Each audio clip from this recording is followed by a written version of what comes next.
This is breaking news. Is the Venice Film Festival big enough for Brad and Angelina? No.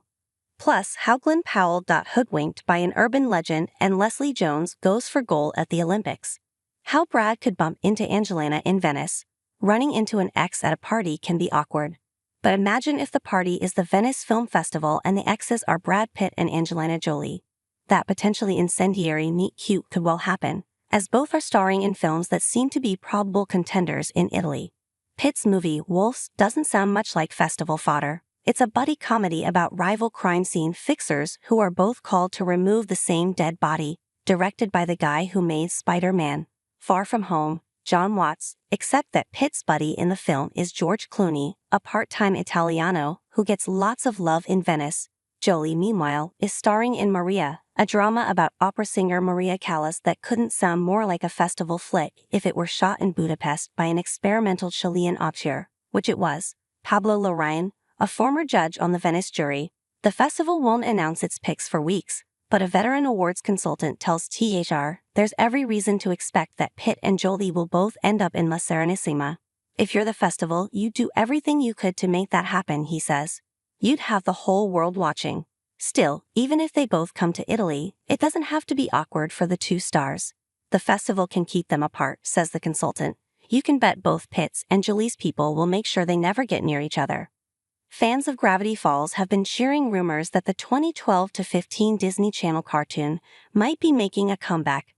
In a recent interview, Disney executive at animation Meredith Roberts teased as much, revealing that the studio was in conversations with creator Alex Hirsch to revive the quirky series about goofball twins investigating paranormal activity in an Oregon town filled with supernatural shenanigans.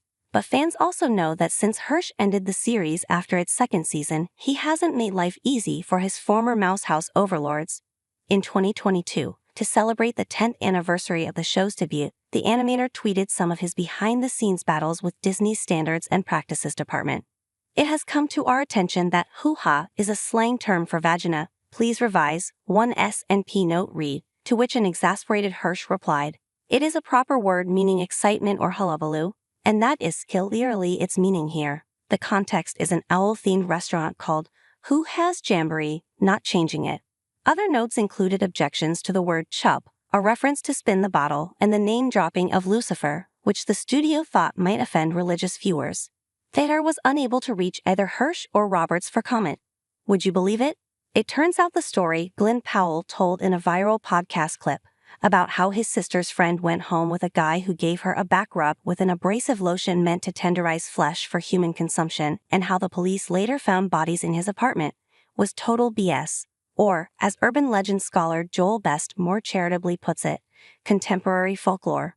Best, a University of Delaware professor, known for debunking the razor blades in the apple's canard every Halloween since 1985, spotted the telltale urban myth giveaways immediately. For starters, how was this guy applying lotion? Was he wearing gloves? Best, 77, warns social media wags not to be too hard on Powell, whom he'd never heard of, and who has gamely admitted to having been duped. It's a great story, and that's the reason these things survive. You remember them, he says. We've all fallen for them at times. The whole point of these things is that they're warnings that you've got to be careful, and that there are dangerous people in the world. Everybody has their favorite Olympic event. Ours is Leslie Jones. Come July, the veteran SNL comic again will return to NBC to provide her own inimitable play-by-play of the Paris Games, just as she did from Pyeongchang in 2018. When I was growing up, business closed for the Olympics, she tells THR. It was a big thing because everybody needed to support the athletes. Jones' official title for the broadcast will be Chief Superfan Commentator, but she began unofficially riffing on the Olympics during the 2016 Rio Games, when her homemade cheerleading video posts, conducted from her living room in Beverly Hills, first started going viral.